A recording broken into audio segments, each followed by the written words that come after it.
Pero hindi naman namin. Hindi naman na tita.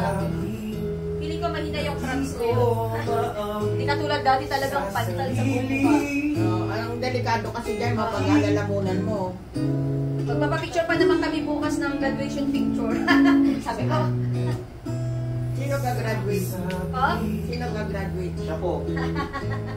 Magpapakain niya daw po siya eh. Graduation sa ano? Sa school. That's good. Iniipay niya nga tayo para kumain sa labas. Ano, tara, punta tayo bukas.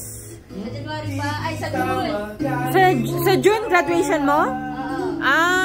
O sige. Anong school mo? Dito sa Canada? Centennial. Centennial. Punta po sa bahay. Sige.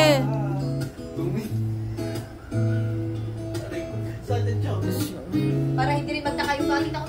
Saan ka mapupunta? Sabi niya pag Friday. Sa Kiel.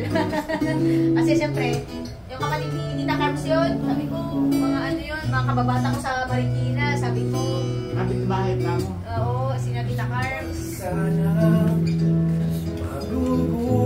Anong pagkapunta mo, di ba? Hindi naman gano'n. Hindi, parang mahina po ngayon yung crabs kasi dati talagang